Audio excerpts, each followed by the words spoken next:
Maipal Prabhu, can you give me permission? Yes, sir.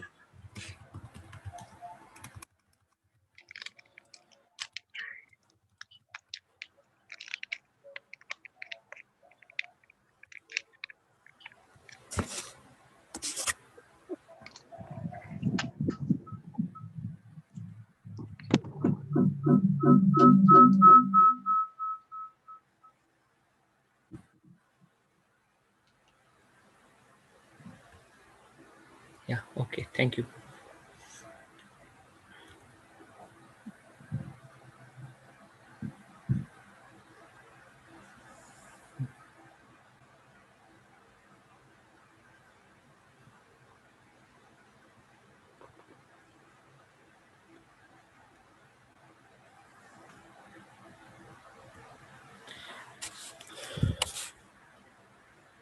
Yeah, this is actually Madhya 8, the conversation between Sri Chaitanya Mahaprabhu and Ramananda Roy.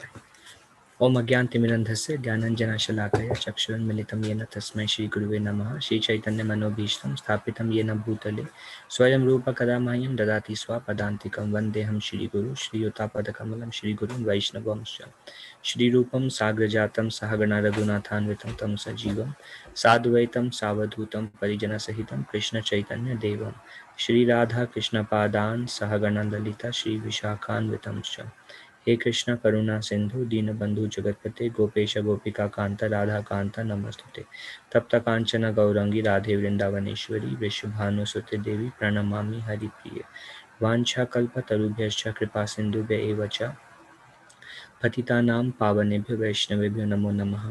जय श्री कृष्ण चैतन्य प्रभु नित्यानंद श्री अद्वैत गदाधर शिवासादि गौर भक्तवृंदा हरे कृष्ण कृष्ण कृष्ण हरे हरे हरे राम राम राम हरे हरे मुखं करोति वाचालं पंगुं लंगायते गिरिं यत्कृपातमहं वन्दे श्रीगुरुं दीनतारिणं परमानन्दमाधवं Sri Chaitanya ईश्वरम्।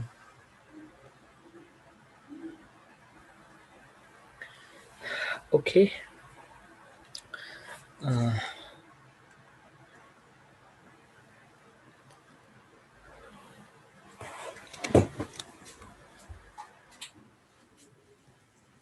yeah.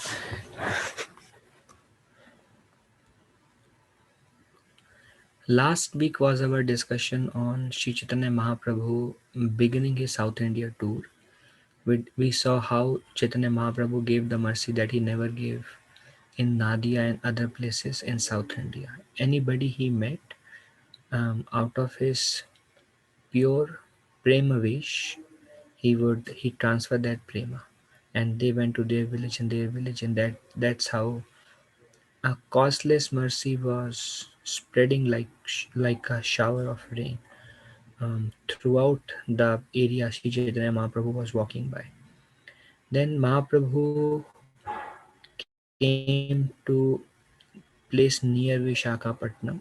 He came to Kurma Kshetra, and at Kurma Kshetra he went to the temple of Kurma Dev, the main temple of Lord Kurma in India. There he was invited by a Brahmana, so he went to the Brahmana's house.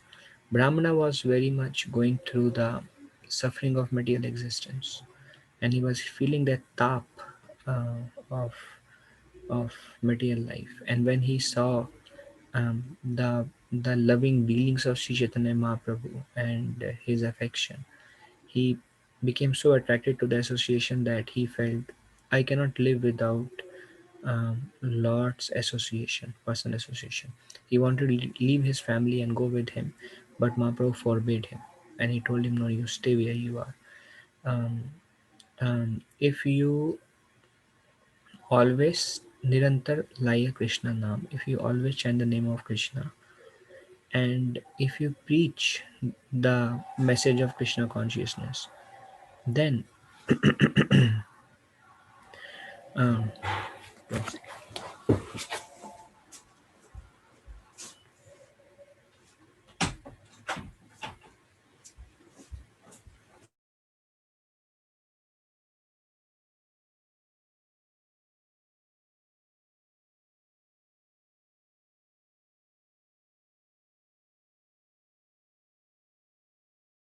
of material existence. If you always chant the name of Krishna, and if you absorb yourself in preaching the message of Krishna, then other things will go down.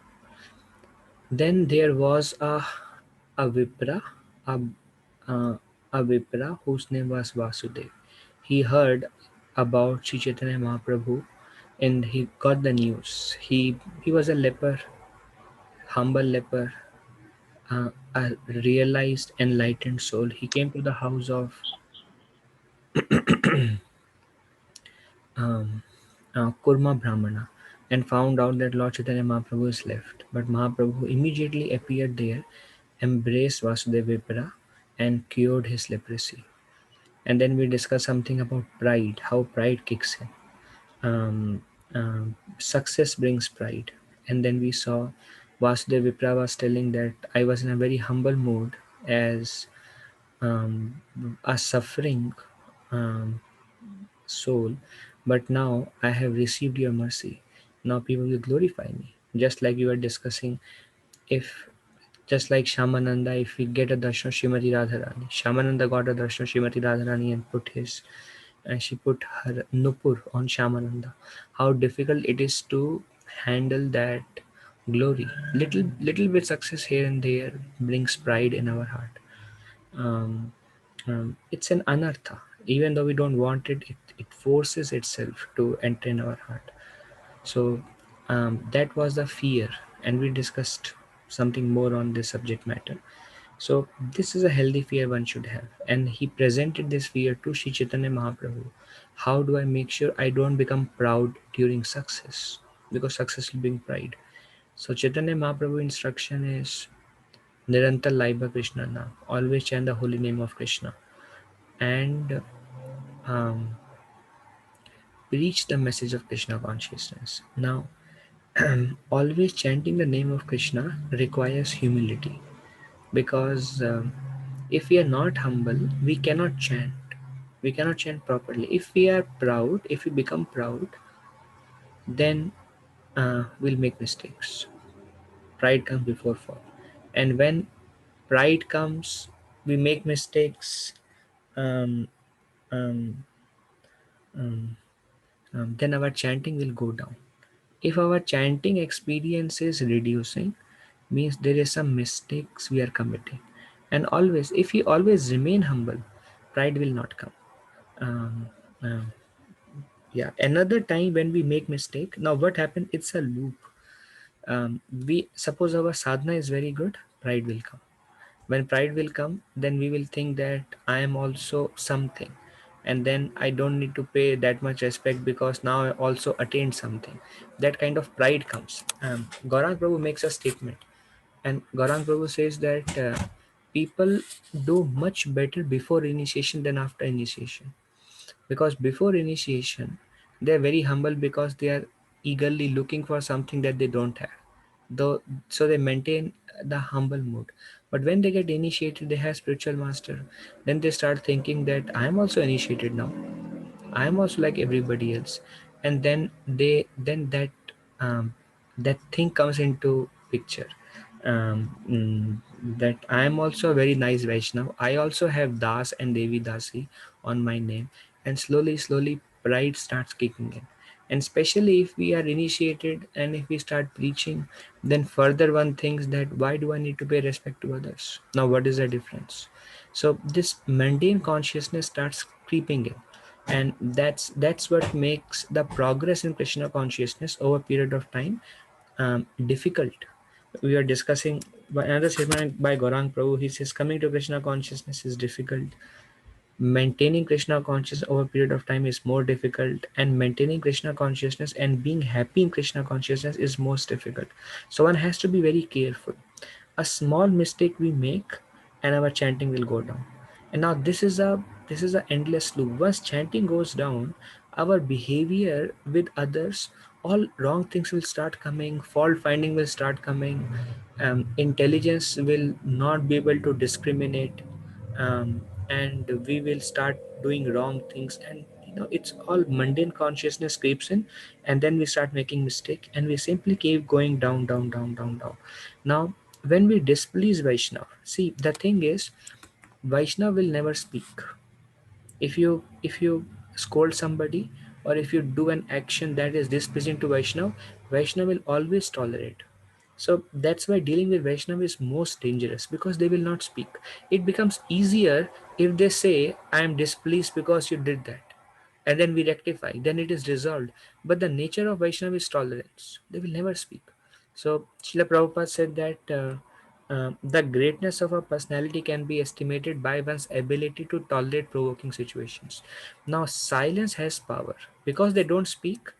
um, but if the Vaishnava is displeased, then we face spiritual difficulty. Bhakti Tirth Maharaj says, if you are facing spiritual difficulty, means something or other we are doing that is displeasing to some Vaishnavas. And um, and if we are very sincere, Paramatma will speak from our heart. See, Paramatma is our only friend there, because whenever we make mistakes, Paramatma will guide us. If Paramatma is not there, we can never know where we are making mistake. So Paramatma will guide us from within our heart. Dekho, this is some place you have to be careful. This is something that is not right. Then if we are hearing Guru's Vani, Prabhupada's Vani and lectures, then hearing will speak to us. If we are not very intelligent to hear the voice of Paramatma, if we are kind of yeah, not accepting Paramatma's voice, then through reading Prabhupada books we'll come to know this is somewhere we are going wrong. This is somewhere we are going wrong. Be careful here. But we may still not listen because there is a conditioning. Then the Srila Prabhupada books and the spiritual masters lectures, Guru's Vani, reading, and Paramatma, they are together helping a living entity to go forward. All we have to do is we have to become intelligent to receive signals. Now, see, our advancement Krishna consciousness is a mystical process. Why? Because Paramatma has to help us. That's why it's mystical. Now, when we hear Guru's Vani or Prabhupada's words, when we hear those things that Paramatma wants us to bring out to us. Like basically, if we make some mistake, then when we hear those words, Paramatma will become very active in our heart and will say, listen this. This is where you are going wrong. That is actually Krishna kindness to us. He's helping us. Listen to this. So Guru sometimes Paramatma will directly speak. If we are intelligent, we can understand. If we cannot understand, Guru will speak and Paramatma will kind of, we are hearing a lecture. And in a lecture, suppose only two lines we remember. Means Paramatma at that time is really active. Paramatma is telling, listen, this is for you. This is something you have to do. So in that way, because Vaishnavas will not speak. So one has to be very careful. The path of bhakti is more internal. The path of bhakti requires vigilance. Vigilance means keep looking inside and see where things are going wrong. Once Paramatma gives a inspiration, and if we act on inspiration, now committing mistake is okay. It's okay to make mistakes. Many times, many times, um, just miscommunication creates. Now see, sadhu ninda, my experience, sadhu ninda is not necessarily that you go and blaspheme a sadhu. Sadhu ninda includes everything that somehow or other we have done some actions, although there is no fault from our side. Still, if our action is displeasing, it creates problem in our spiritual life. So one has to be very careful. Now, when we are communicating, especially a negative communication, we should not just say, I I can't this. But now our dealing should be in such a way that we satisfy the heart of a Vaishnava. Now, there is nothing wrong in saying no. We must say no. If something we cannot do and we have genuine reasons, we are for many purposes, our health is not supporting whatever, we don't, okay. All that matters, like there is a saying, it doesn't matter what you communicate, it matters how you communicate. Our action speaks louder than words also. So this is, we just have to be careful when we are dealing with any Vaishnav. Can I? And this meeting with this particular Vaishnav without agitating his mind, without causing any disturbance, that will be very nice. And if we are careful dealing with Vaishnav, especially if we are careful in all circumstances, um, our Krishna consciousness will advance quickly. Those who are not very careful in pleasing Vaishnav, their chanting will not advance, and then they will find it difficult to go deeper, difficult to purify their hearts sooner. So, our actions, our words, and this one should be very careful. So, nonetheless, Vasudev Vipra was very uh, concerned that now I have got so much success.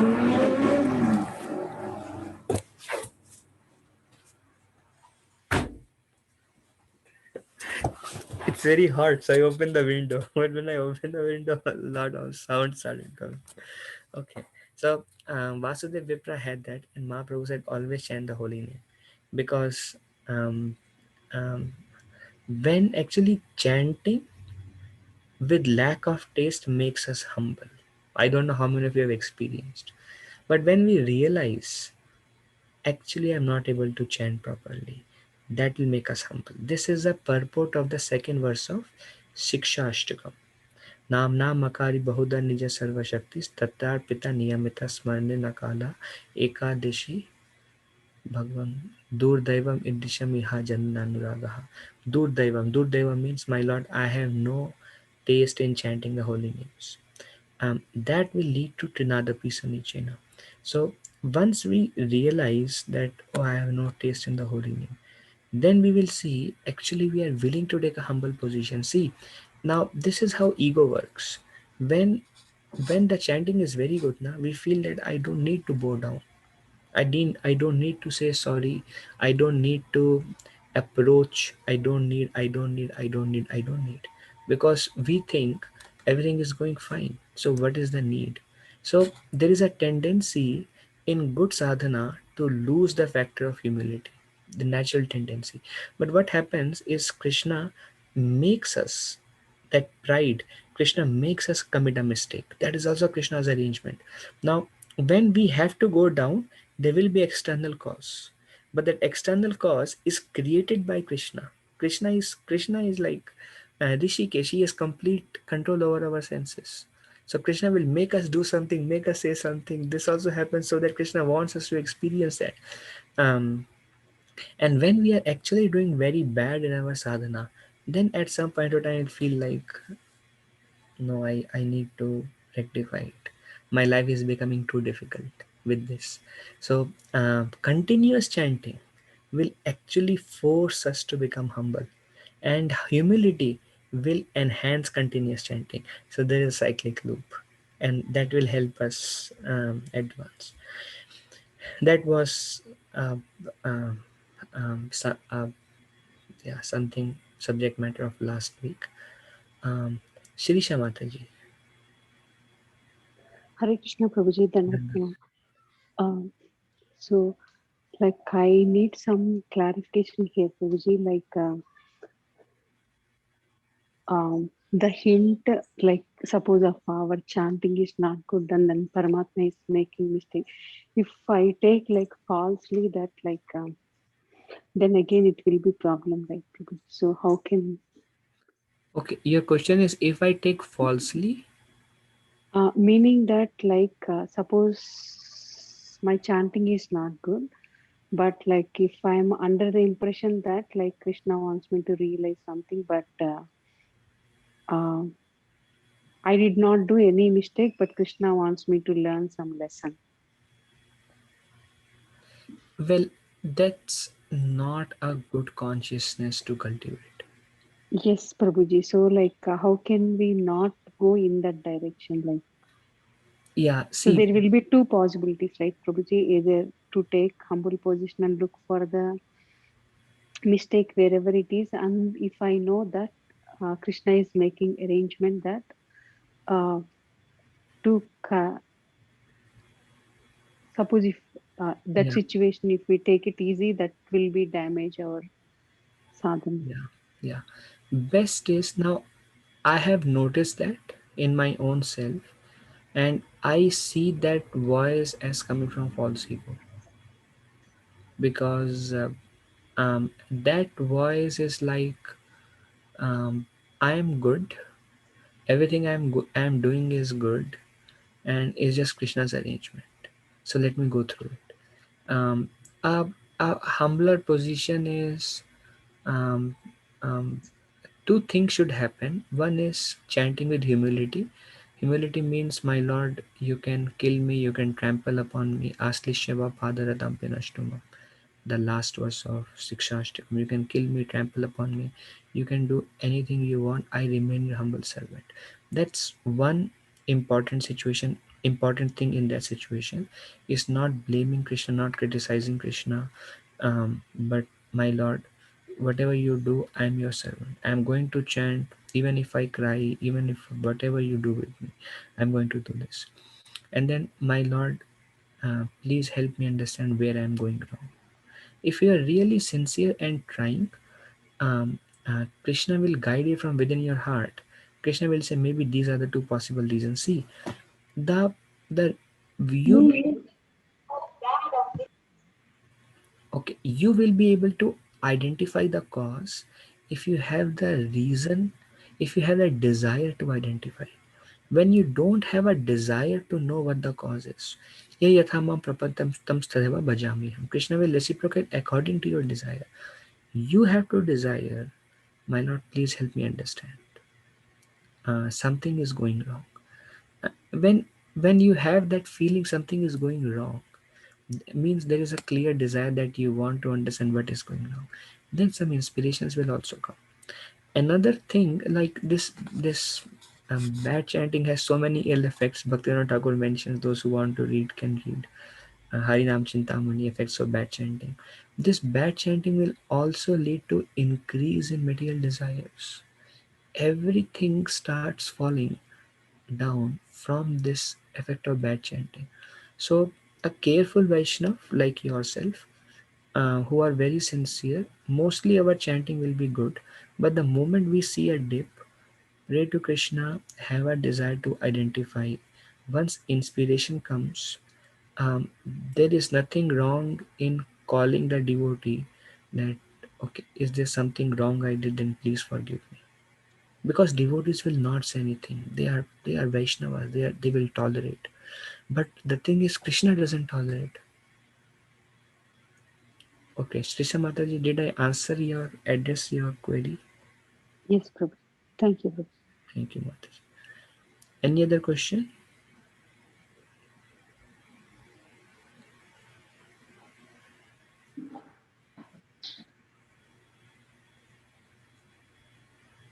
Okay, now let's begin our Madhya Lila 8. The Lord begins his South India tour. Jaya Jaya Gaurachandra Jaya Nityananda Jaya Dvaita Chandra Jaya Gaura Bhakta Vrinda. All glories to Lord Chaitanya Mahaprabhu, all glories to Lord Nityananda Prabhu, all glories to Advaita Charya, all glories to all the devotees of Lord Chaitanya. पूर्वरिते प्रभु आगे गमन करीला जियादा नरसिम्हा क्षेत्रे कटा दीना गेला. According to his previous program, Lord Sri Chaitanya Mahaprabhu went forward on his tour, and after some days, so went forward from where?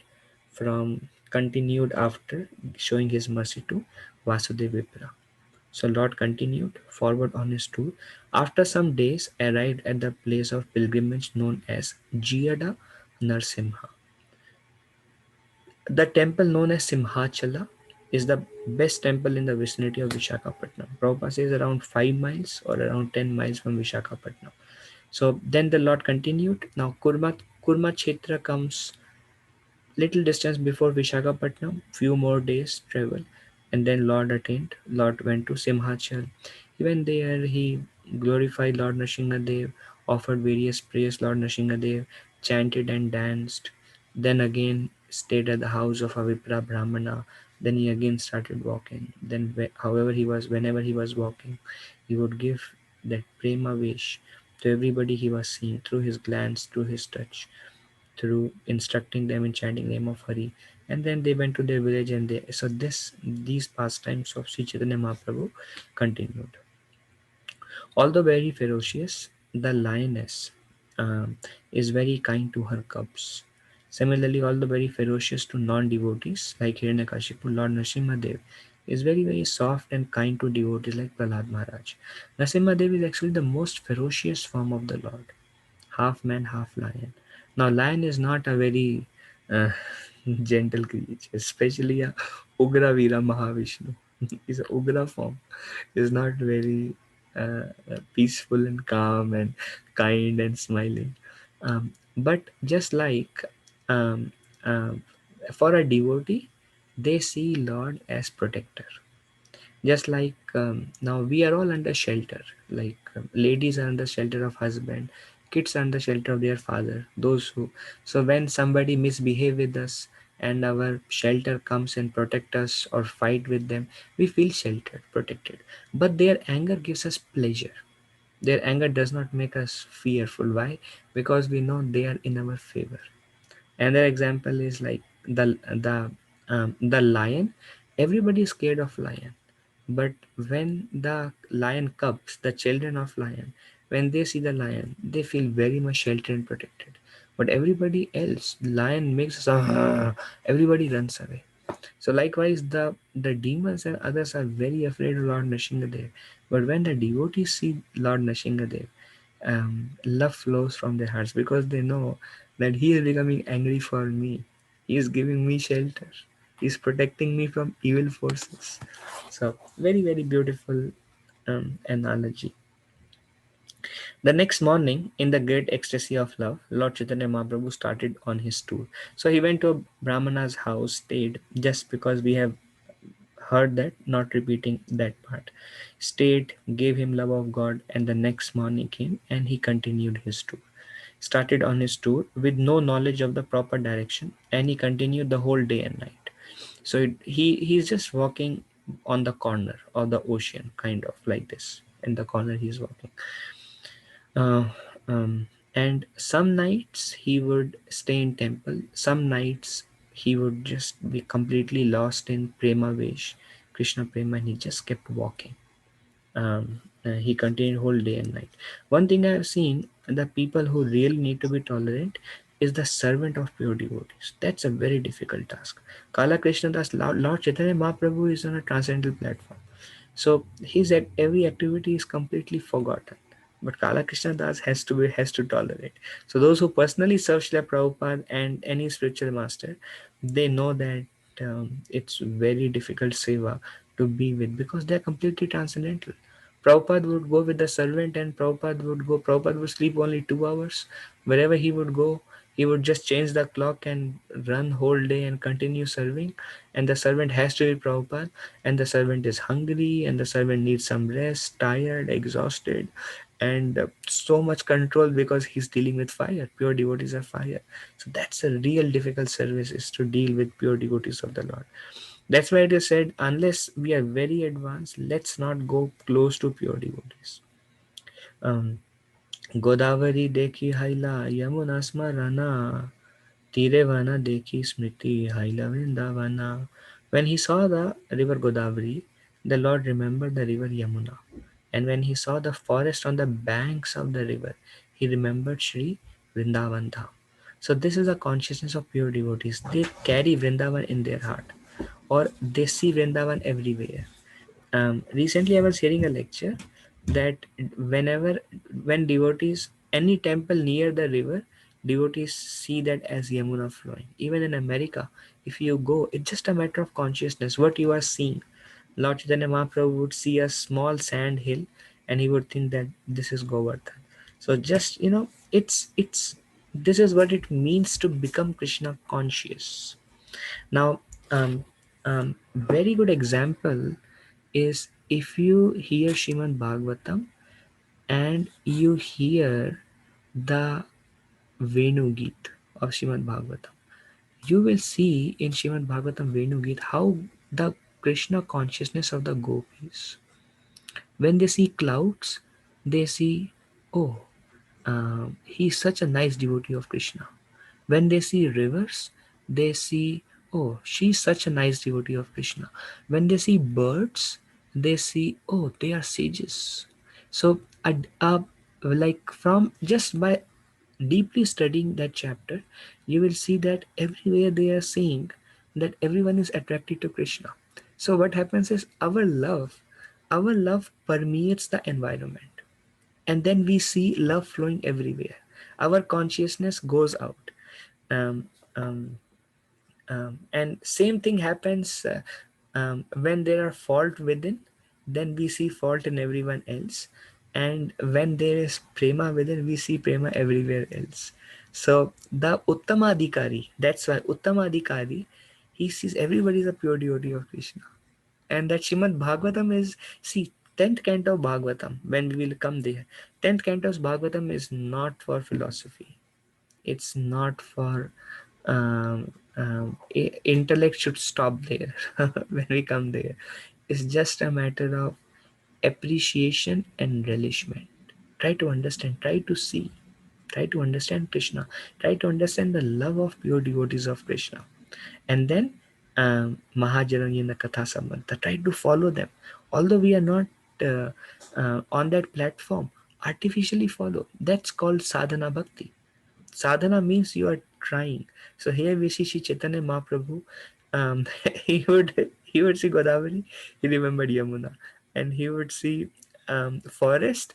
When he saw forest, he would hear Vrindavan Dham. He would see Vrindavan Dham. I'm sure most of most of us, if we look outside, there is a garden, right? How many times do we remember Vrindavan Dham? Now, if I look out from the window, there are so many flowers, and there's so much grass, but I don't know when was the last time I looked at it and I thought, I'm in Vrindavan Dham. It's all a matter of consciousness. So this is Sri Chaitanya Mahaprabhu. He saw a bank across, so he was a pure devotee carries Vrindavan in his heart.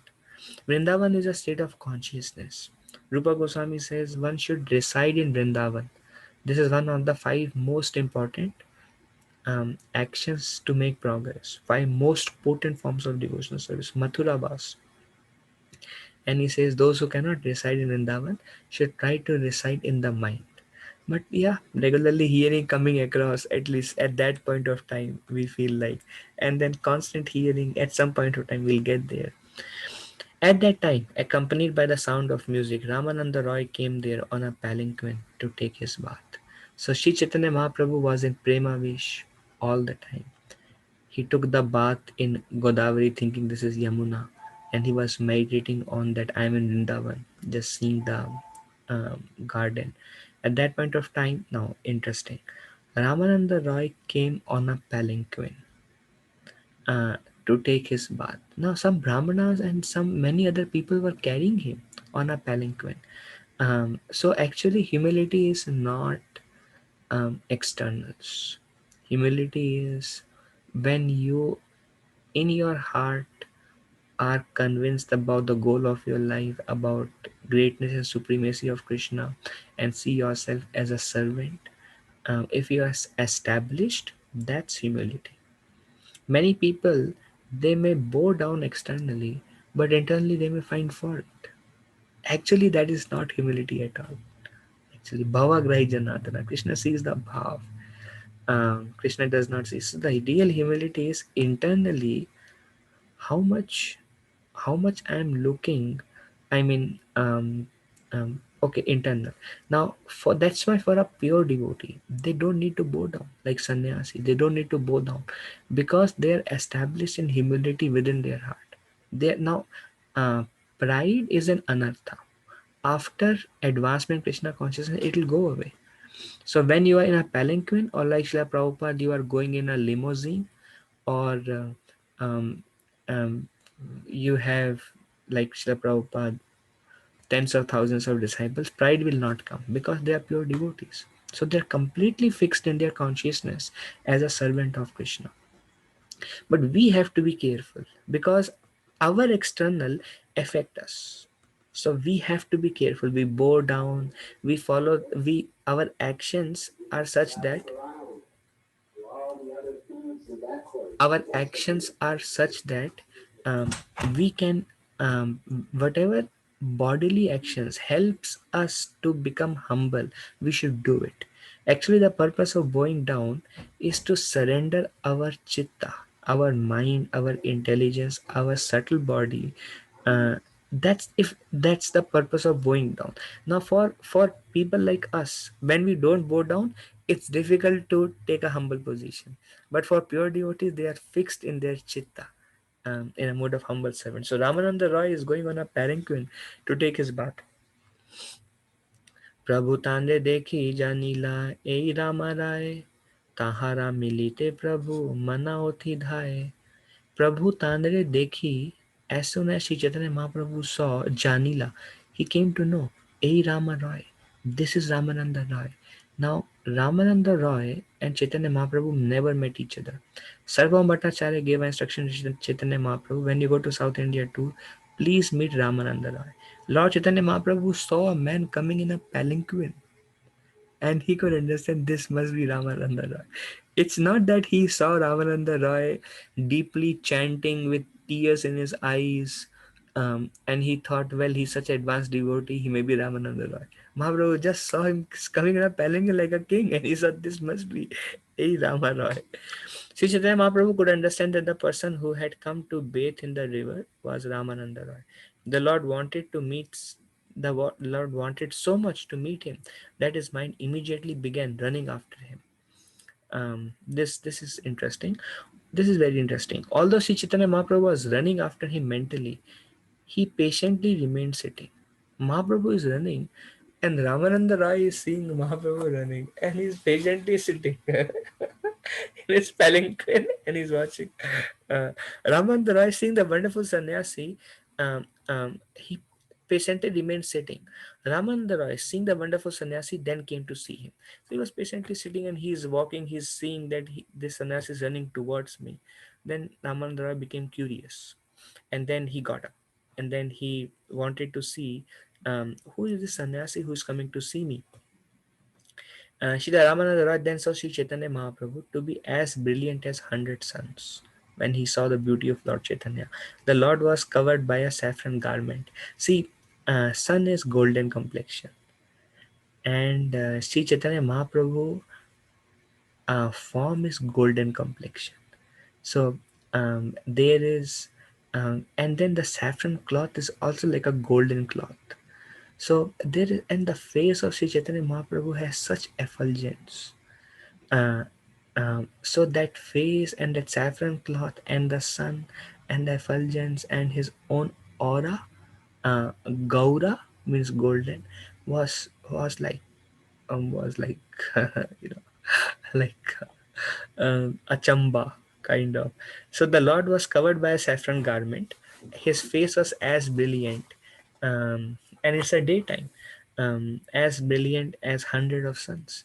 He was large in body, means he is very tall, around 7 feet. Large in body, very strong built, very strong, and his eyes were like lotus petals. Like you come and see the eyes of Gopijana Vallabha and the eyes of Srimati Radharani. They're like lotus petals.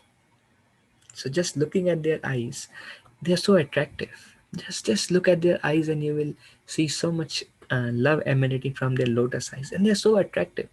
So it is said that when we meditate on the eyes of Radha Gopijana Vallabha, lust will go away from our heart. Srimad Bhagavatam says that one of the way to conquer lust, meditate on the lotus eyes of the Lord.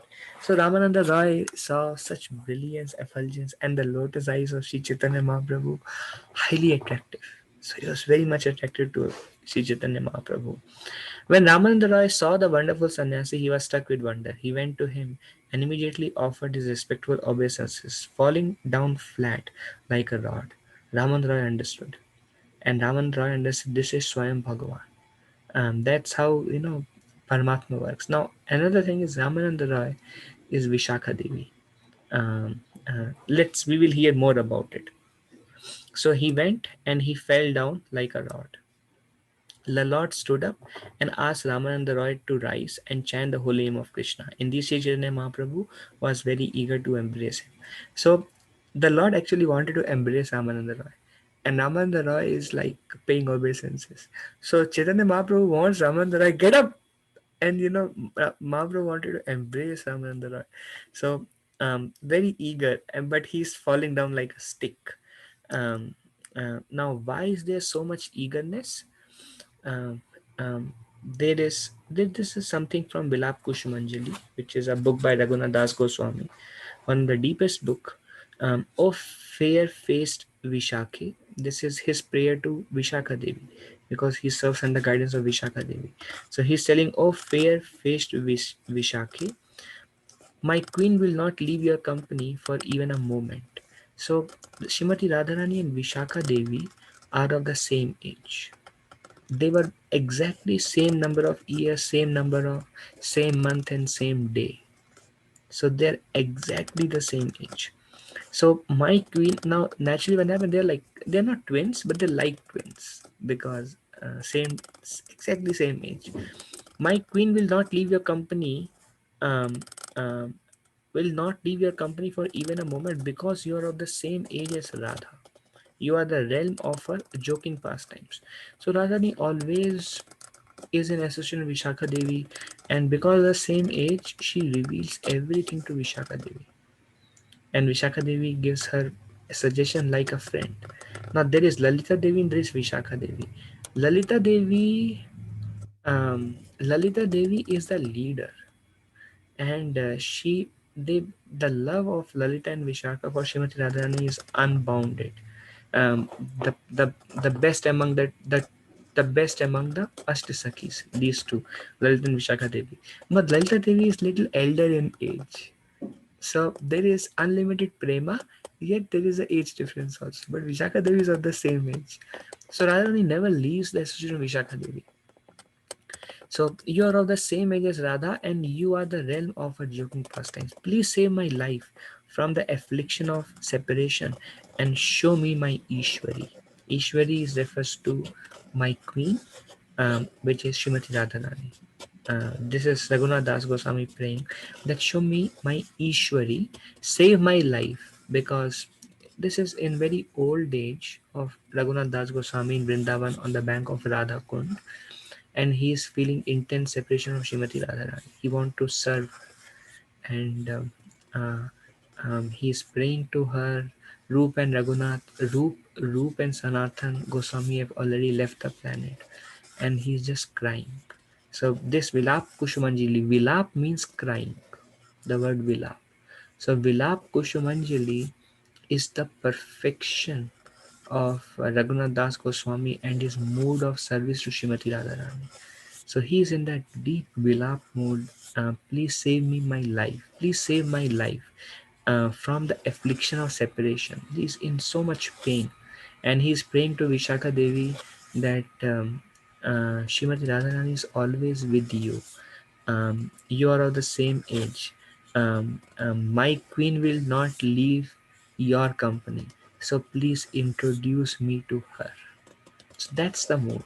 I mean, Bhaktivinoda Thakur says in the comment in Mana Siksha that it's much easier and it's impossible to approach Radharani directly, but the only way is through Lalita and Vishakha and one of the associates of Srimati Radharani. That's the only way to approach her. So we see that in this prayer by Raghunath Das Goswami. Now imagine Srimati Radharani and Shri Krishna. This is highly transcendental subject matter. That's where this subject matter is very deep. Ramananda Roy and Sri Chaitanya Mahaprabhu Vartalap meeting. So imagine Radharani is separated from Vishakha Devi for so long, and they are the dearest friends that they don't leave each other's company even for a moment. As per Raghunath Das Goswami, they are so close friends. And after a long time, again, Sri Chaitanya Mahaprabhu is meeting Ramananda Roy. Imagine what will happen. Imagine what is the upsurge of emotion. These Brahmanas, they were like stuck with wonder. What is happening here? Could not understand. Could not understand what is going on. But here there is a meeting of Vishakha Devi and Radharani. Another thing, There is a meeting of Vishaka Devi and Krishna. Vishaka Devi is also a gopi. So gopis have lot of love for Krishna. So Vishaka Devi is like Madhurya Ras. Her she has similar kind of affection for Radha and for Krishna. So here is her beloved Krishna, and here is her mistress Srimati Radharani, and for her and for Krishna and Radharani to be with Vishaka Devi. So these are all dynamics, and Mahaprabhu is like very eager to embrace Ramananda Roy, and Ramananda Roy is falling down like a stick, and Mahaprabhu like get up. So um, this is. The mood. तथापि पूछिला तुमी राय रामानंदा तेहो कहे sei hana dasha shudra manda. So tathapi puchila. Now so far there is such loving exchange going on, and there is no interaction of who you are. So already tears are going, embracing is happening, falling down like a stick. All the Brahmanas are watching, and then after this, Mahaprabhu asked Ramananda Roy, "Tumi Roy Ramananda, are you Ramananda Roy?" Teho kahe. Then he said, "Sei hana dasha shudra manda." He said, "I am Das, I am Shudra, and I am Manda, very low." Very low, very fallen. Oh, are you Ramananda Rai? No, I am a servant, I am a Das, I am Manda. So Sri Chaitanya Mahaprabhu then inquired whether he was Ramananda Roy, and he replied, "Yes, I am your very low servant, and I belong to a Shudra community." So something Srila Prabhupada also says here about caste system. We'll see that. तबे तरे कैला प्रभु दृढ़ आलिंगना प्रेमावेशे प्रभु भृत्या दोहे अचेतना. Sri Chaitanya Mahaprabhu then embraced Sri Ramananda Roy very firmly. Indeed, both the master and the servant almost lost consciousness due to ecstatic love. So this is a meeting of Srimati Radharani and Vishaka Devi, and when they embrace each other, they lost consciousness. They forgot everything, and this Brahmana was like, "What is happening there?" So both the master and servant almost lost consciousness due to ecstatic love. Srila Ramananda Roy was an incarnation of the Gopi Vishakha. This is from Srila Prabhupada purport. Since Sri Chaitanya Mahaprabhu was Lord Krishna himself, there was naturally an awakening of love between Vishakha and Krishna. Now, um, those who are confused about this Braja Leela, Krishna has millions of gopis actually. The source of all is Shrimati Radharani. Vishakha Devi and Lalita Devi are also expansion of Shrimati Radharani, the Tattva wise. And whatever love Vishakha Devi has for Sri Krishna and Lalita Devi has for Sri Krishna is actually expanded from of Radharani's love for Sri Krishna. And Radharani further expands into the queens of Dwarka. And whatever love they have for Sri Krishna is also Radharani's love for Sri Krishna. And also whatever love we have for Sri Krishna is also Radharani's love for Sri Krishna. So Radharani is the pleasure potency of Sri Krishna. She can only satisfy Krishna. She is her Antaranga Shakti. Haladini Shakti, Sambit Shakti, and Sandhini. These are the three energies of Krishna. But the pleasure Krishna receives is only through Srimati Radharani, just to remove any confusion. But Vishaka Devi love for Krishna, we see that as also, but they are also personalities. Just like Balram is a personality, although is Krishna's expansion. Balram Jayanti is coming on Sunday, and Narayan, but then they are directly Krishna's expansion, but they have a personality. Likewise, they are all individual personality, but they're all coming from Srimati Radharani. So naturally, their love for Krishna is unlimited. Since Sri Chaitanya Mahaprabhu was Lord Krishna himself, there was naturally an awakening of love between Vishaka and Krishna. Sri Krishna Chaitanya Mahaprabhu is the combination of Srimati Radharani and Krishna, and the Vishakha and the Gopi Vishakha is the principal Gopi assisting Srimati Radharani. Principal Gopi. Thus, the natural love between Ramananda Roy and Sri Chaitanya Mahaprabhu awakened, and they embraced. So all the memories came back. Okay, this is something we discussed. स्तंभस्वेद अश्रु कंपा पुलका विवर्ण्या दुहारा मुखे ते सुनी गदगदा कृष्णा वर्णा. When they embrace each other, ecstatic symptoms, paralysis, perspiration, tears, shivering, paleness, and standing up of bodily hairs, Gadgada, appeared. The word Krishna came from their mouth falteringly. So Mahaprabhu is also. They both were crying. Um, um, um, um, Paralysis, shivering. Imagine they both are embracing. They both are crying, and they both are shivering, and they both are sweating, and their both of their bodily colors changed. They became like whitish, pale, and in that situation, they both were faltering because Gadgada is unable to speak, and they are somehow struggling to speak the word Krishna, Krishna. So that all the symptoms of ecstasy Ramananda and Mahaprabhu is exhibiting. Similar thing happened when Mahaprabhu met Nityananda Prabhu. There is all these bodily symptoms. So Mahaprabhu sent all his devotees, Balramji, Vishaka Devi, Lalita Devi. And when the meeting happened, it's out of the word experience. देखिया ब्राह्मणा गनेरा हाइला चमत्कार वैदिका ब्राह्मणा सबे sabha karena vichar. When the stereotype ritualistic brahmanas, so they are not really Vaishnavas, they follow some Vedic rites. So stereotype ritualistic Brahmanas who were following the Vedic principles saw this ecstatic manifestation of love. They were struck with wonder. All these Brahmanas began to reflect as follows. So they were thinking, they were stuck and they were thinking. Eita sanyasira teja dekhi brahma sama sudrya lingiya kene kare nakrandana.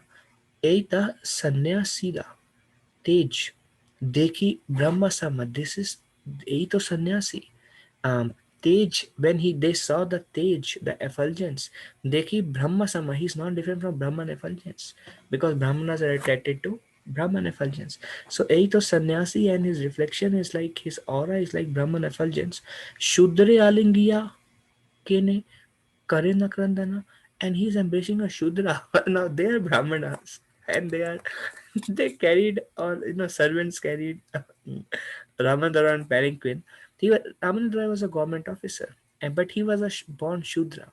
Shudre Alingiya Kene Karena Krandana, and how is it possible? How can a sannyasi embrace a Shudra and crying? So they were like caste Brahmanas. The Brahmanas thought we can see that this sannyasi has a luster like the effulgence of Brahmana, but how is it that he is crying upon embracing a Shudra, a member of the fourth caste in the social order? How is it possible? How can they do that? A Maharaj Maha Pandita Gambira Sannyasira Sparshe Matta Haila Astira. They thought this Ramananda Roy is a governor of Madras, a highly learned and grave person. Ramananda Roy is very learned and he was very grave. We saw that how grave he was carrying on palanquin, lot of sattva, Shuddha sattva, and he's sitting and he saw sannyasi running and he became curious, but he was still sitting patiently and he would talk very less. Usually, people who are grave they speak very less. So how can such a great and grave and learned person, a Mahapandita, but upon touching this sannyasi, he has become restless like a madman? So they are thinking now. First thing he should now. So according to caste system, they should not embrace. Another is how can he like cry? I mean cry for such a grave person. I mean imagine some elderly grown up person. Same thing happened when Arjuna cried. Everybody was like, why is Arjuna crying? So he's such a great person and he is crying and trembling and shivering and telling Krishna. I mean, he lost all his patience. What happened to him? There is another verse which says that Radharani is also very grave and very shy, and she speaks very less. But when she sees Krishna, she also becomes mad. She loses all her shyness, all her kind of becomes very difficult for her because of prema vish. And we see that everywhere. By I mean, we don't see that in our spiritual masters in Srila Prabhupada, because we don't see them in prema vesh.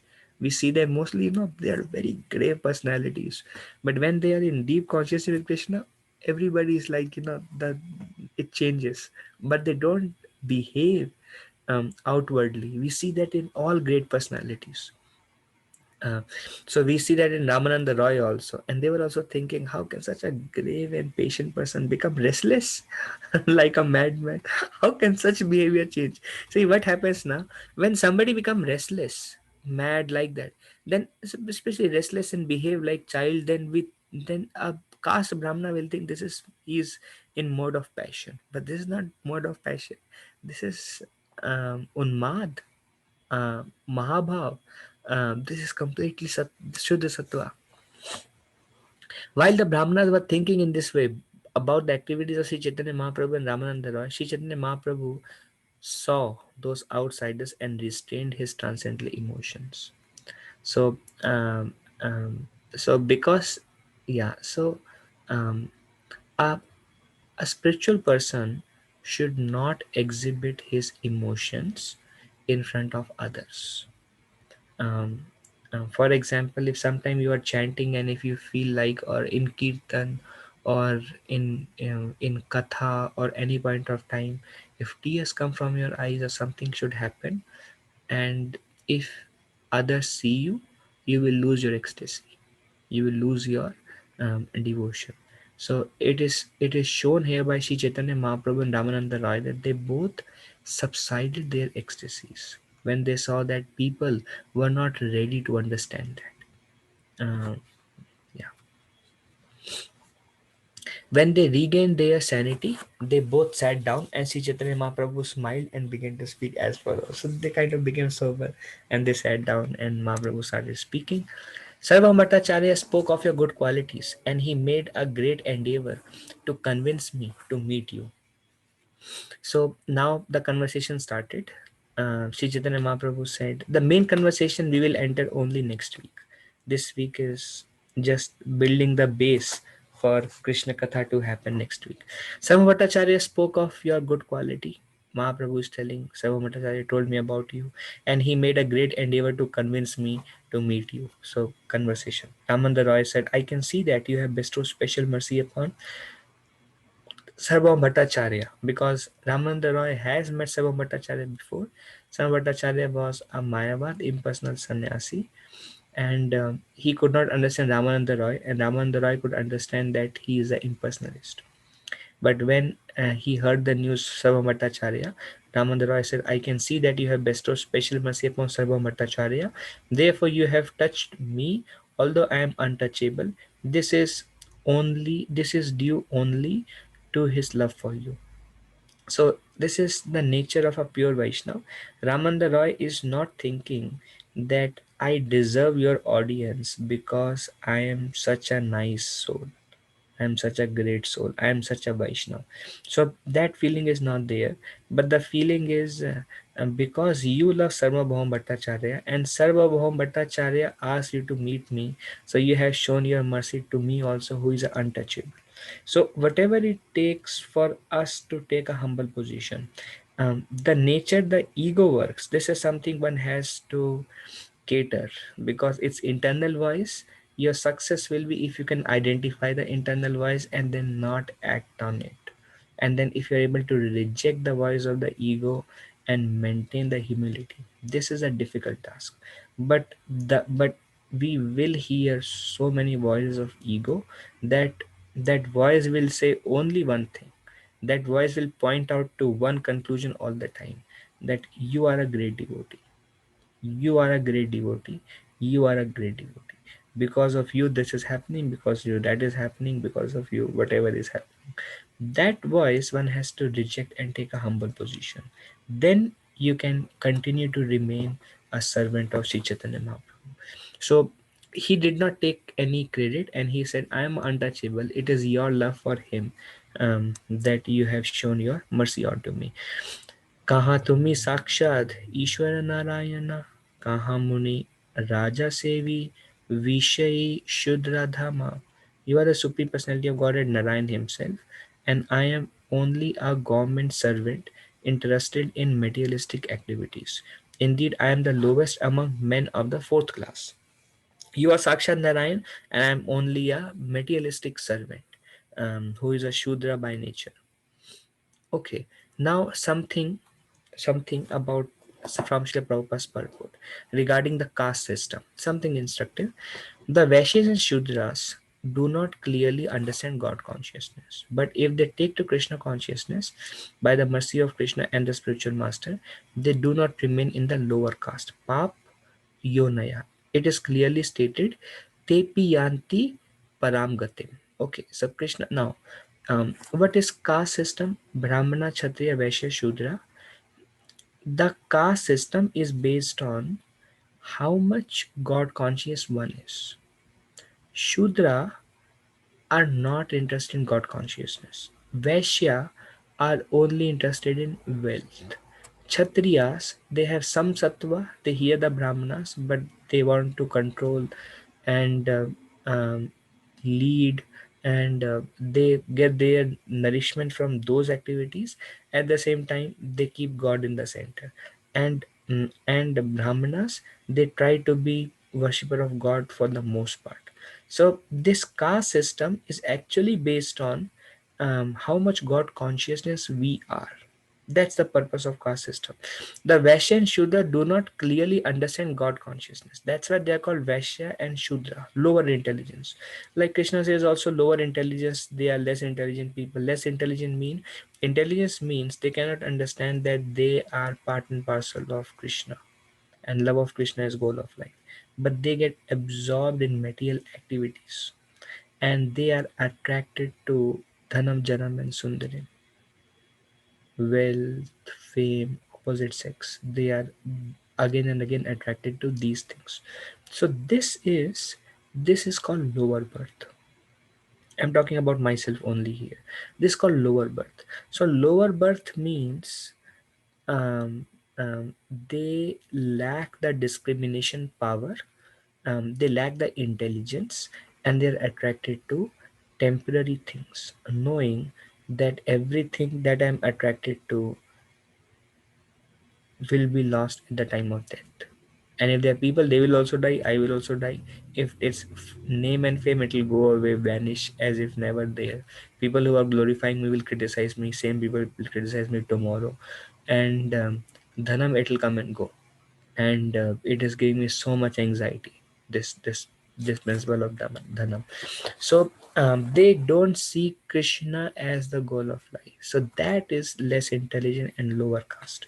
So Vaishya and Shudra do not clearly understand God consciousness, but if they take to Krishna consciousness by the mercy of Guru and Krishna, they do not remain in lower caste. So Vaishya, Shudra, or any other caste, if they are taking up Krishna consciousness, if they have taken up Krishna consciousness, now you cannot call them Vaishya, Shudra, and others. Why? Because purpose is God consciousness, and Vaishnavism is higher than Brahmanas. There are articles by Bhaktivinoda Thakur and many things, because Brahmanas are most of the time caste Brahmanas, and they also go only up to demigod worship and not the proper way of worshipping the supreme personality of godhead. So one should not see from that perspective. Now another thing, one may be a shudra, vaishya, or woman, but if one is situated in the service of the Lord in Krishna consciousness, one should not be considered istri, shudra, vaishya, or lower than shudra. Now, this is a very controversial topic, but because you all are very mature and advanced, I will speak this understanding also. Now, why is woman called? Krishna says about Shudra Vaishya, Istri Shudra Vaishya, because of their natural attraction towards asat, towards temporary. That's what, and their less attraction towards God consciousness, and that's what make same principle less intelligent. Less intelligent means they cannot see the goal of life is Krishna prema, and they are very much attracted to show off, or wealth, or fame, or whatever. something other than pure life. But if one is practicing Krishna consciousness, if one goal of life is to go back to Godhead, they have a desire to accept spiritual master. This verse of Istri Vaishya Shudra doesn't apply to them. It is a general understanding, because generally they are attracted to, you know, many things other than the Guru and Krishna's mercy. So one should not be considered Istri Shudra Vaishya. Two ladies came to Srila Prabhupada and they said, Prabhupada, are we less intelligent? Prabhupada said, no, you are highly intelligent people. That's why you're chanting 16 rounds. You have taken up Krishna consciousness. So you are highly intelligent people. So one should not be considered Istri Shudra Vaishya or lower than Shudra if one has taken to Krishna consciousness. Then there is no such distinction. Prabhupada said, you are not a Istri, you are a Vaishnavas. You are Vaishnavas. So though a person may be born from a low born family, if he is engaged in the Lord's service, he should never be considered to belong to a low born family. Something Rupa Goswami says in Nectar of Instruction, to see a pure devotee based on caste is a Vaishnava aparadh. To see a person from a bodily conception of life is a Vaishnava aparadh. His chin is like this, his eyes are like this, his hairs are like this, or whatever. Judging a Vaishnav on a basis of bodily conception is a Vaishnav aparadh. So, though a person may be born from a low-born family, if he is engaged in Lord's service, he should never be considered to belong to a low-born family. The Padma Puran forbids Vikshate Jati Samanyat Sayati Narakam Dhruvam. A person goes to hell quickly if he considers a devotee of the Lord in terms of birth. He is like this. So, Tuch, this is Shudra. If you think that this is if a pure devotee and you say this is a Shudra, then the next life is hell, as per Padma Puran. In other words, Vaishnavas. No caste, Vaishnavas does not belong to a caste system. So this is a flaw of Brahmana when they were seeing that Sri Chaitanya Mahaprabhu, how can he embrace a Shudra? So that mentality Srila Prabhupada is rectifying. And Srila Prabhupada faced a lot of challenges when he brought Americans. So they were considered Malechas because they eat flesh and blood, and they live with women without any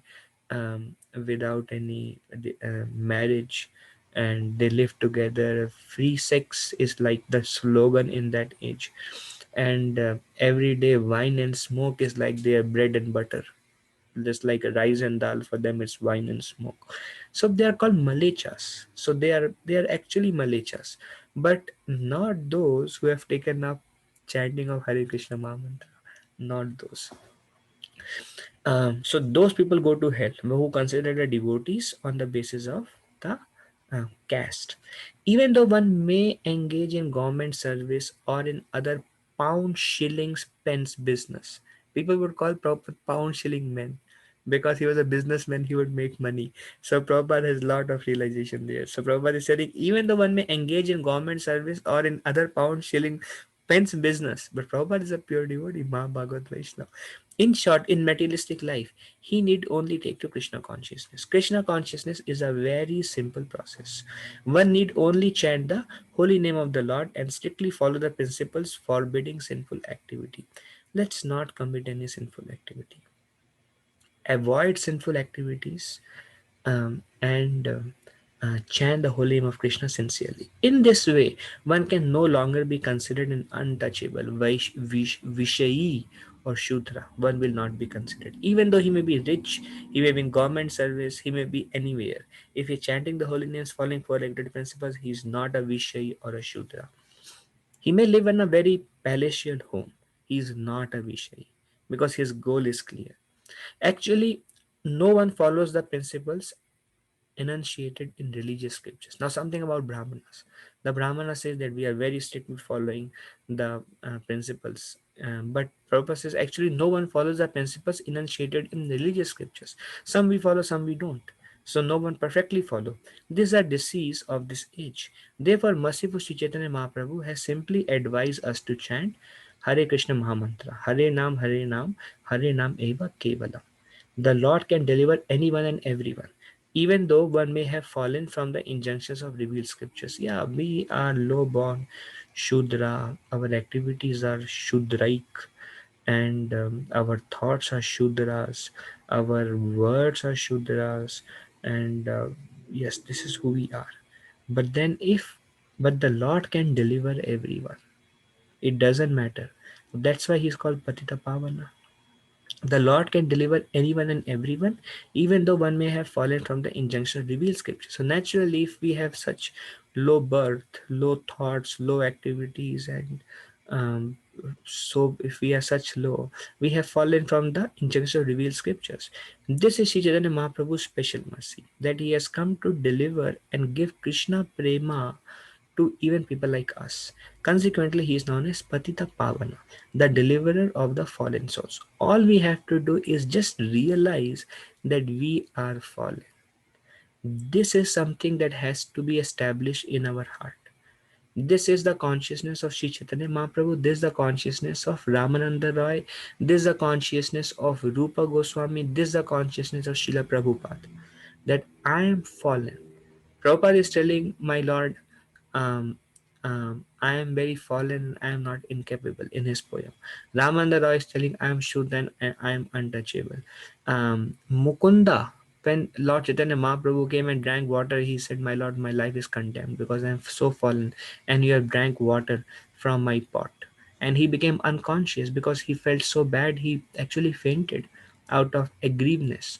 My spiritual master says there, His Holy Sadhana Swami Maharaj, he says there, he was not acting, Mukunda. He was not acting. He was actually thinking he is so fallen because if he was acting, he would not have fainted. He would just have acted.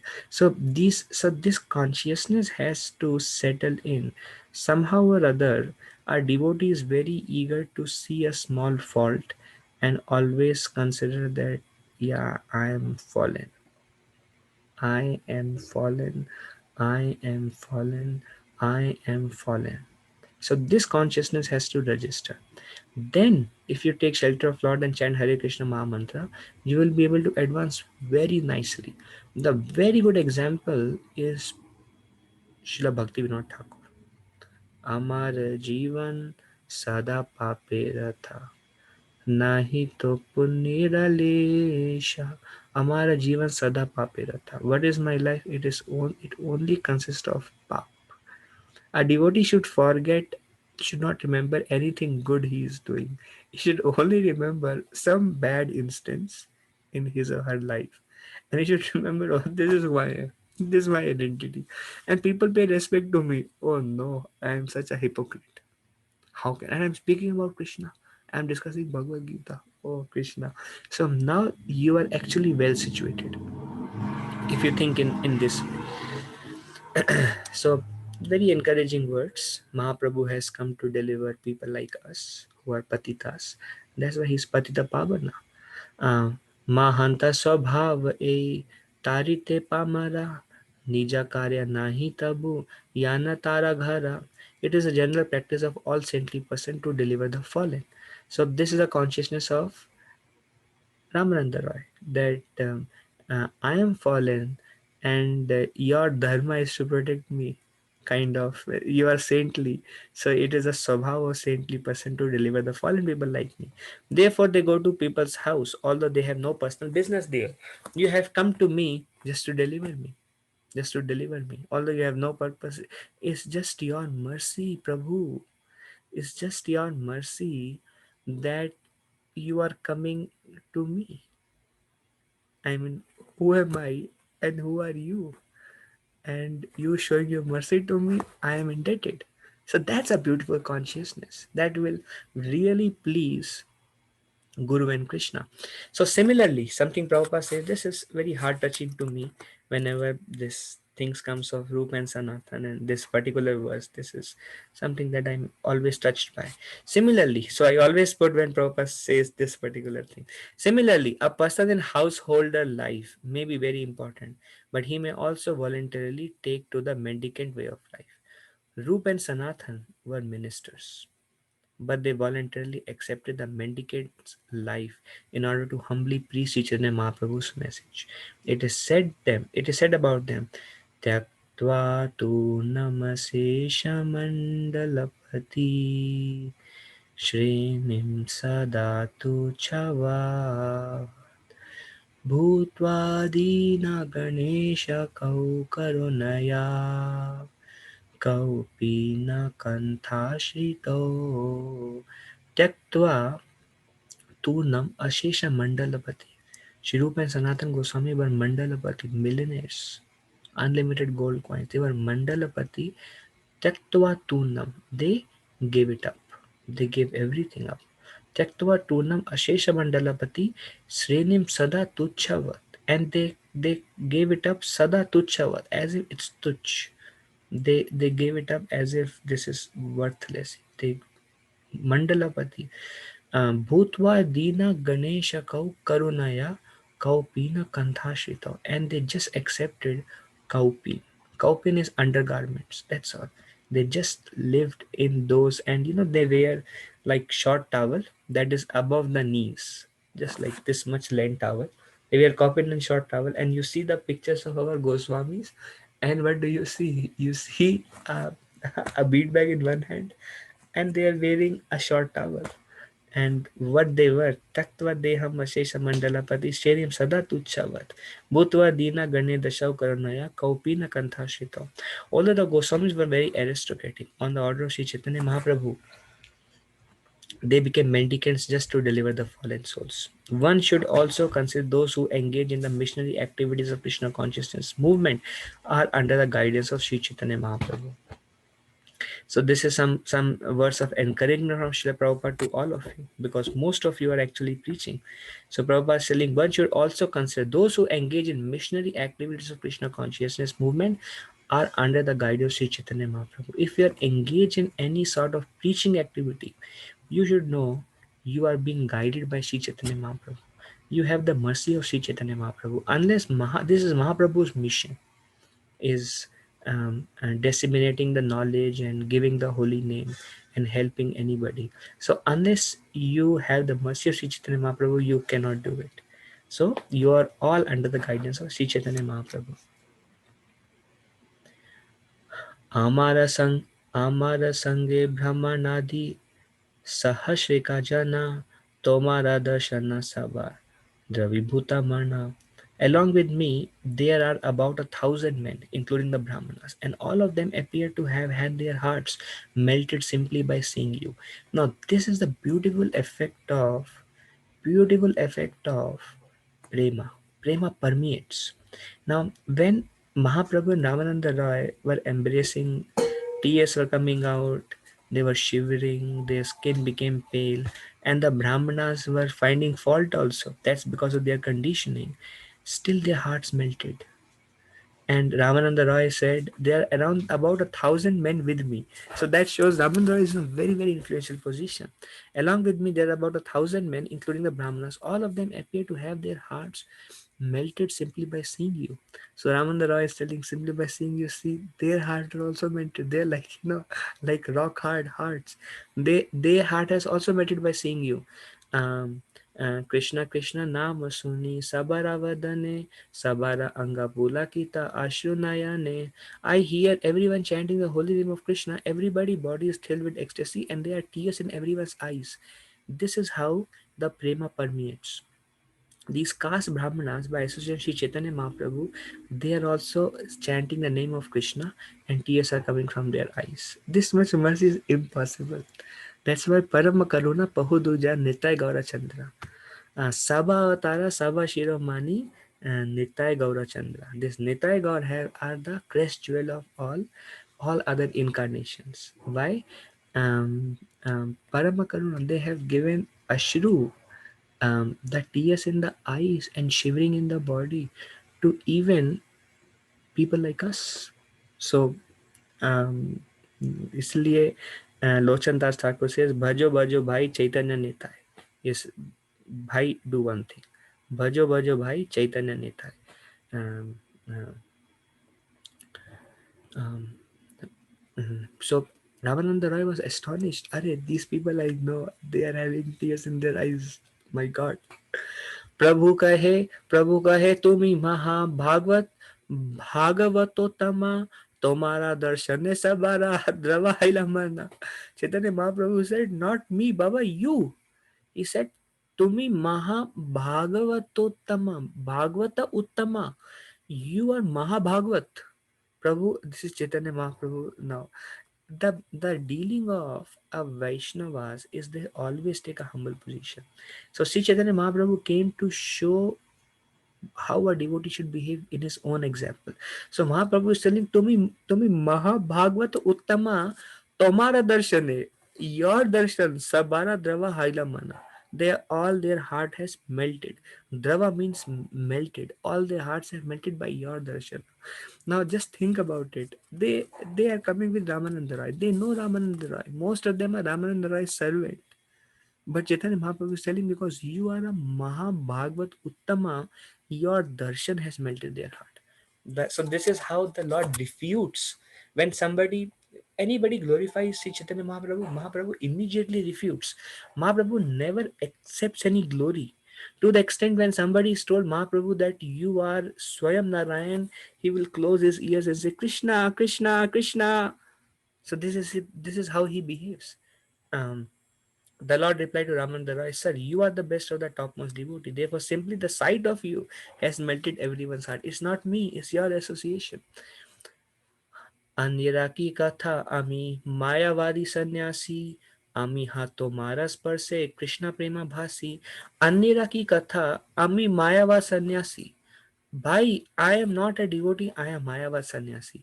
Now, this is the nature of a Vaishnava. He sees one fault in himself which actually may not exist, and he glorified that, and he amplified that. So now there is no fault in Sri Chaitanya Mahaprabhu. How can there be fault? He's Parama Karuna. But he took initiation from a Mayavad sannyasi from Shankaracharya. Sannyas initiation. So Chaitanya Mahaprabhu is telling, I am a Mayavadi sannyasi. Mm. Although a Mayavad sannyasi, a non-devotee, I am also floating in the ocean of love of Krishna simply by touching you. And not to speak of others. This is the height. This is called the reaching the height. Sri Chaitanya Mahaprabhu is telling, I am also floating. What about others? Mean Chaitanya Mahaprabhu is putting himself in a lower position than those caste brahmanas and other servants. He is telling, I am a Mayavad sannyasi. My heart is like a heart. I am also melting in prema by your darshan, by your association. What to speak about them? So this is called reaching the limits. Cannot go beyond that. What to speak about others?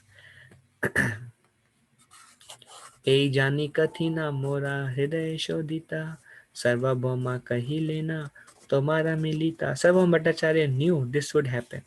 So Sarvabhauma Bhattacharya knew that I am a hard-hearted man, I am Mayava sannyasi, and maybe by meeting you, my heart will also melt. So Sarvabhauma knew this would happen, and thus to rectify my heart, which is very hard, Hridaya Shodhite, he has asked me to meet you, just so that a hard-hearted person like me could be melted. I have come to receive your darshan, O Ramananda Roy. So this is a beautiful conversation. E mata duhe stuti kare duhara guna duhe duhar darashane anandita mana. In this way, each of them praised the qualities of each other, and both of them were pleased to see each other. One should avoid self-glorification. So when actually we glorify others and others don't take the glory and they glorify us back, and we don't take the glory and we glorify others, when the conversation is in this mode, then everyone is very encouraged and it's very nourishing to the heart. But when we start glorifying ourselves and others feel like why you are talking about yourself like this, then that conversation is not as nourishing as glorifying others, and there is a to and fro conversation. So in this way, each of them praised the qualities of the other, and both of them were pleased to see each other. तुम्हारा मुखे कृष्ण कथा सुनित हाया मना Punarapi Payena Tomara Darshana. Now we are closing to the end of today's discussion. Maybe 10 more minutes, and then once the actual Krishna Katha start, that's where we'll take a break and start from next week. This is just establishing the scene, the meeting of Mahaprabhu and Ramananda Roy. Actually, the sweetness lies in Vaishnav association. By hearing Chaitanya Charitamrita, what we are really getting out is how Lord Chaitanya is treating with his devotees, how treatings are treating Lord Chaitanya Mahaprabhu, what are their conversation. That's how we learn Vaishnav dealings in our life. I wish to hear Tomara Mukhe from your mouth, Krishna Katha Sunite Hayamana. My mind really wants to hear Krishna Katha. Um, I wish to hear from you about Lord Krishna. Indeed, my mind is inclined to desire this. Therefore, I wish to see you again. So now Krishna Katha cannot happen in public. When there are Brahmanas and others, it's not a nice environment. So Mahaprabhu said, let us meet again and let us discuss Krishna Katha. So Ramananda Roy replied, my lord, although you have come to correct um, uh, my lord, although you have come to correct me, a fallen soul, my mind is not yet purified simply by seeing you. Please stay for 5 or 7 days and kindly cleanse my polluted heart. After that much time, my mind will certainly be pure. So Ramananda Roy, I mean, this is like they are always glorifying each other. Mahaprabhu said, my heart is rushing by hearing Krishna Katha from you. And Ramananda Roy said, my lord, by your darshan, still my I have not become purified because I'm so contaminated. Please give me association for 5 to 7 days, then certainly I'll become purified. So they both are so eager to associate with each other and discuss Krishna Katha. Although neither could tolerate separation from the other, Ramananda Roy nonetheless offered his obeisances to Lord Sri Chaitanya Mahaprabhu and departed. So now the meeting went off, and then after finishing his evening bath, Sri Chaitanya Mahaprabhu sat down and waited for Ramananda Roy to come. Then Ramananda Roy, accompanied by one servant, came to meet him. So Mahaprabhu told Ramananda Roy, let's meet in the evening. So now what you see in the picture is what is going to start. That is the picture. Is Ramananda Roy came back with only one servant, and Sri Chaitanya Mahaprabhu is waiting for Ramananda Roy after finishing his bath. Ramananda Roy approached Lord Chaitanya and offered his respectful obeisances, and the Lord embraced him. Then they began to discuss Krishna in a secluded place. So they embraced, offered obeisances, and they began to discuss Krishna in a secluded place. Now, one last slide, which is very important. I request everyone's attention. This is something Prabhupada is telling, very instructive. Prabhupada is telling in the purport. The word Rahasthane in a secluded place is very significant. Talks about Krishna and his pastimes, especially his pastimes in Vrindavan and his dealing with the gopis, are all very confidential. They are not subject matter of public discussion because those who have no understanding of transcendental nature of Krishna's pastimes always commit great offenses, thinking Krishna to be an ordinary human being and the gopis ordinary girls. Following the principle of Lord Sri Chaitanya Mahaprabhu, who never discussed the dealing between Krishna and gopis publicly, devotees in Krishna conscious movement are enjoined not to discuss the pastimes of Lord Krishna in Vrindavan in public. For the general public, Sankirtan is the most effective method to awaken Krishna consciousness.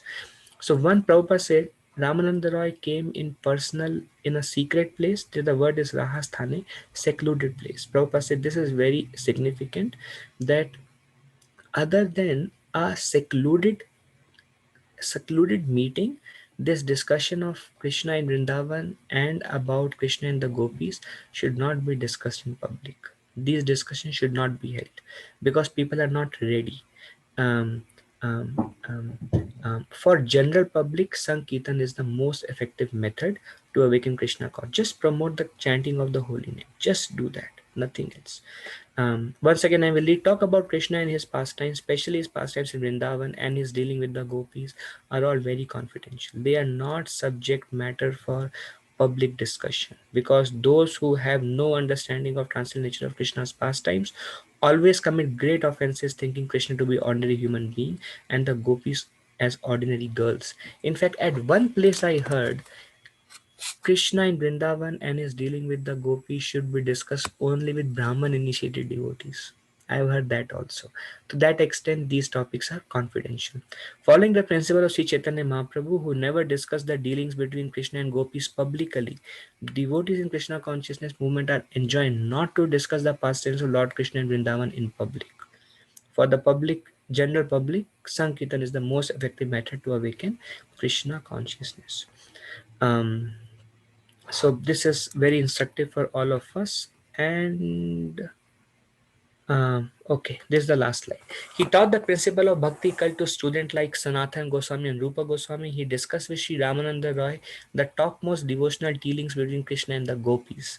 We will not be able to discuss in this platform all the interaction between Krishna and the gopis. That will start next week onwards, um, but we will cover most of it still, and I will give a basic understanding and outline based on the verses.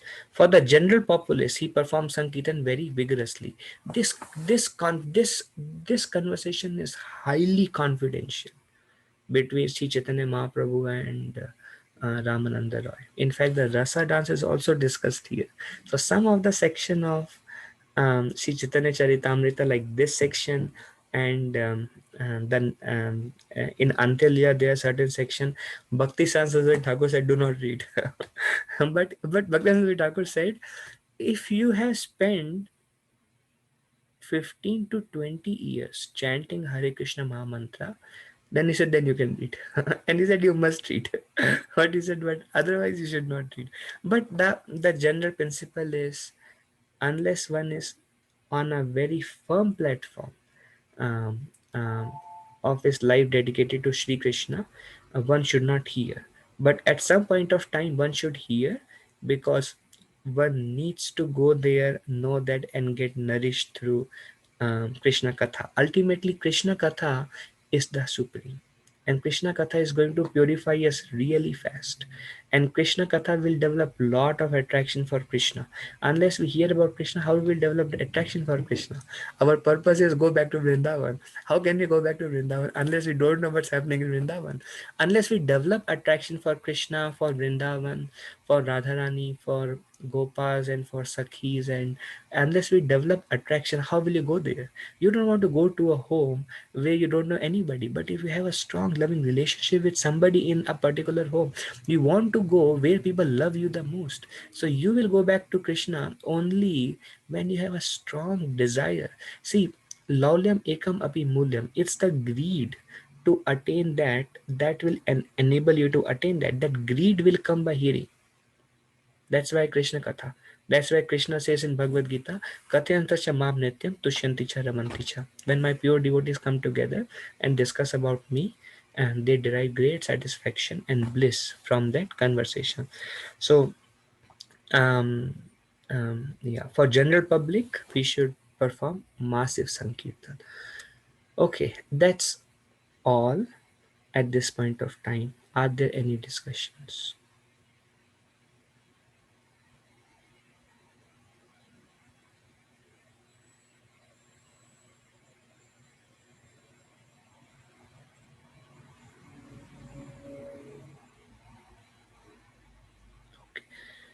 All right. So we'll end here. My obeisances to all of you. Vanchakalpatarubhesha kripa sindhubhe evacha patita nam pavanebhyo vaishnavibhyo namo namah. Anant Koti Vaishnavendra ki jai Srila Prabhupada. Thank you very much. Dandavat pranam. Hare Krishna. Thank you. Thank you, Prabhuji. Dandavat pranam. Hare Thank you, Prabhuji. Hare Krishna. Krishna.